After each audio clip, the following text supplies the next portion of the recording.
Deuxième manche, les 4 à la suite avec Dominique qui vient juste de se qualifier, pharmacien du côté de Marseille. Mehdi, professeur en sciences politiques à Sciences Po, c'est rue Saint-Guillaume à Paris. Tout à fait. Habitant Paris. Et Jean-Baptiste, contrôleur des finances publiques, stagiaire, habitant du côté de Guéret, Saint-Sulpice, le Guérétois. Alors, 4 thèmes, 40 secondes. Le verlan, pour commencer. Le thème mystère que vous découvrez, exclusivité Twitter, hashtag QPUC.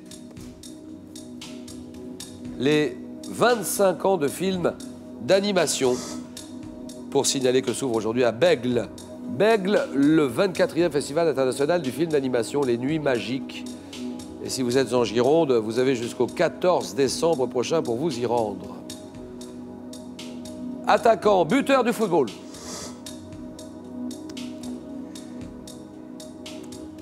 Julien, je vais prendre le verlan.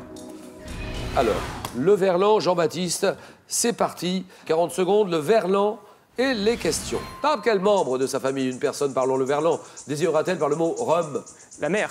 Dans une chanson de 77, quelle expression formulée en verlan Renaud emploie-t-il pour signifier à quelqu'un qu'il n'aura rien de ce qu'il lui demande? Laisse béton.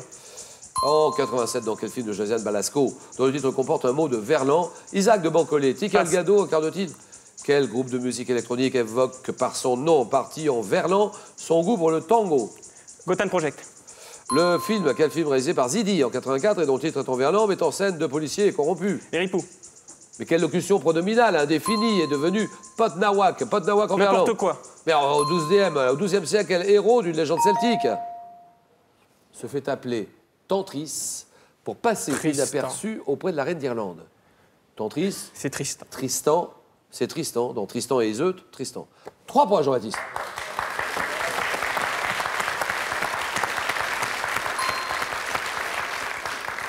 Ce film, Josiane Balasco, Isaac de Bancolé, Tiki Olgado, Les Keufs. Et Mehdi, quand vous voulez. Je vais prendre 25 ans de film d'animation. Alors c'est parti. Allez, Mehdi. Dites-nous ce que vous enseignez là à Sciences Po. C'est le discours politique. Hein. Le discours politique, oui, tout à fait. Et l'histoire du discours politique aussi. L'histoire du discours politique, mais aussi les méthodes. Ça va de la rhétorique antique aux choses les plus modernes. Comment on rédige un tweet politique, ça existe aussi. Les meilleurs orateurs, si je vous dis quels sont pour vous les meilleurs orateurs actuellement sur la scène politique, gauche, droite, extrême, quels sont les meilleurs orateurs pour vous? Il y a de très bons orateurs, notamment de meeting. Le président Hollande en est un. Nicolas Sarkozy a fait, quoi qu'on pense du fond, des discours qui ont marqué aussi beaucoup de gens. Oui. Mais bon, j'avoue que j'ai une préférence pour les grands anciens et même les grands antiques. Alors, dans les grands anciens? Je pense que le discours à la jeunesse de Jaurès, ça reste une référence C'était quelque absolue. chose. La jeunesse. La jeunesse. Ça, c'est un discours? Oui, tout à fait, à Albi, à ses élèves du lycée d'Albi, et même des choses plus récentes, si on veut. Le discours de Robert Badinter, évidemment, sur la peine de mort. La peine de mort en 81, c'est quelque chose qui a marqué aussi. Je reviens, ça, je vais retenir. La jeunesse de Jean Jaurès. Tout à fait. Ça, c'est le summum pour vous. Hein. Tout à fait. C'est un des grands moments. Il y a maintenant un gros siècle. Bien sûr. Alors, c'est parti. Mehdi, vous m'avez dit les 25 ans de films d'animation et top 2001. Donc, un film d'animation, un âne bavard, suit-il partout un ogre vert. Shrek. Oui. Fin 2012, quel cinéaste américain parodie le mythe de Frankenstein avec le film d'animation Frankenweenie? Je passe. En 2013, dans quel film d'animation inspiré d'un conte d'Andersen, une jeune fille entreprend-elle un voyage avec un montagnard et un renne? Je passe. 2014, quel chanteur du groupe Dionysos réalise avec Stéphane Berla? Je passe. Dans un film d'animation de Michel Oslo, sorti à la fin des années 90, quel est ce petit garçon chargé de combattre la sorcière arrivé dans son village africain? Kirikou. Oui. 2003, quel film d'animation raconte l'histoire d'un poisson clown nommé Marin, partant à la recherche de son fils? Et non. Quel film d'animation de noir? Non, c'est Le Monde de Nemo. Le Monde de Nemo. Je suis désolé, hein. Le Monde de Nemo. 1 point pour Mehdi.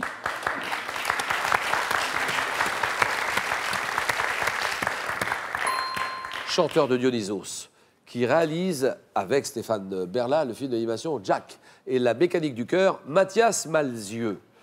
Dans quel film d'animation, inspiré d'un conte d'Andersen, une jeune fille entreprend-elle un voyage avec un montagnard et un renne? C'est la Reine des Neiges. Cinéaste américain qui parodie le mythe de Frankenstein, Tim Burton. Mehdi, 1 point, Dominique. Je choisis le thème mystère. Bien sûr. Ordinateur, quand vous voulez. La mesure du temps. Alors, Dominique, qu'est-ce que ça va donner, ça? On verra bien, on y va tout de suite, hein, si vous êtes d'accord. Chronomètre, et là vous êtes en gros plan à partir de maintenant, 40 secondes. Top, quel petit appareil servant à donner l'heure porte-t-on généralement au poignet? Une montre. Dans quel faubourg de Londres se trouve un ancien observatoire dans la position à fixer le méridien d'origine internationale au 19e? Je passe. De quelle horloge à eau se servait-on dans l'Athènes ancienne? Une clepsydre. Mais au XVIIe, quel savant néerlandais a établi la théorie du pendule qu'il utilisa comme régulateur du mouvement des horloges? Foucault. Quel instrument de précision permet notamment au sport de mesurer les intervalles de temps en fractions de seconde? Un chronomètre. Quel isotope radioactif prenant naissance dans l'atmosphère et également appelé radiocarbure permet la datation d'échantillons divers? Le carbone 14. À quel homme d'État romain doit-on le calendrier julien?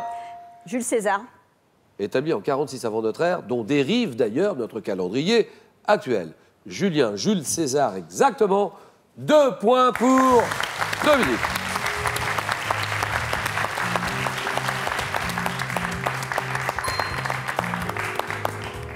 Savant néerlandais qui a établi la théorie du pendule qu'il utilise comme régulateur du mouvement des horloges, Huygens. Christian Huygens. Dans quel faubourg de Londres se trouve un ancien observatoire, Mehdi, vous l'avez, dont la position a fixé le méridien d'origine internationale au 19e siècle? Greenwich. C'est Greenwich. Oui.